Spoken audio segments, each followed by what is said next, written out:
मोदी सरकार पर यह आरोप अक्सर लगता रहा है कि इस सरकार में लोगों को अपनी बात कहने की आजादी नहीं है। कोई भी अगर सरकार विचारों से अलग विचार रखता है तो उस पर सरकार राजद्रोह का केस लगा देती है।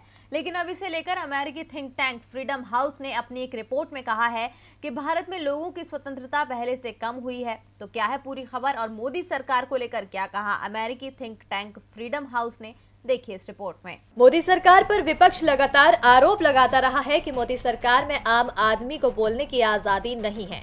बीते साल 2020 में सुप्रीम कोर्ट के सेवानिवृत्त जस्टिस मदन बी लोकुर ने कहा था कि सरकार बोलने की आजादी पर अंकुश लगाने के लिए राजद्रोह कानून का सहारा ले रही है। देश में ऐसे मामलों की संख्या बढ़ गई है जिसमें लोगों पर राजद्रोह के आरोप लगाए जा रहे हैं। सरकार से अलग कुछ भी बोलने वाले एक आम नागरिक पर राजद्रोह का आरोप लगाया जा रहा है। आंदोलनकारियों, छात्रों, बुद्धिजीवियों, किसानों, मजदूरों, लेखकों, पत्रकारों, कवियों, कार्टूनिस्टों, राजनीतिज्ञों और एक्टिविस्टों पर तो इसकी गाज गिराई ही जाती रही है और उन्हें गाहे विरोध न करने और चुप रहने के लिए धमकाया जाता है। दिल्ली में कई छात्रों पर भी इस कानून का सरकार इस्तेमाल कर चुकी है। कर्नाटक में तो एक स्कूल पर ही ये मामला सिर्फ इसलिए दर्ज हो गया था क्योंकि वहां बच्चे नागरिकता कानून से जुड़ा एक नाटक खेल रहे थे। अब इसे लेकर अमेरिकी थिंक टैंक फ्रीडम हाउस ने अपनी एक रिपोर्ट में कहा कि भारत में लोगों की स्वतंत्रता पहले से कुछ कम हुई है।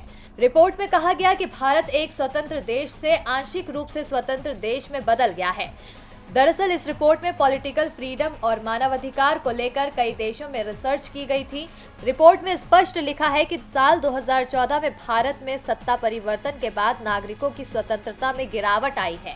डेमोक्रेसी अंडर सीज शीर्षक वाली इस रिपोर्ट में ये भी कहा गया है कि भारत की स्थिति में जो तब्दीली आई है वो वैश्विक बदलाव का ही एक हिस्सा है। रिपोर्ट में भारत को 100 में से 67 नंबर दिए गए हैं, जबकि पिछले वर्ष भारत को 100 में से 71 नंबर दिए गए थे। रिपोर्ट में भारत के अंक कम करने के पीछे का कारण सरकार और उसके सहयोगी पार्टियों की ओर से आलोचकों पर शिकंजा कसना बताया गया है। बड़ी बात यह है कि रिपोर्ट में शामिल 195 देशों में से 2 को ही सकारात्मक रेटिंग दी गई है। डीबी लाइव की रिपोर्ट।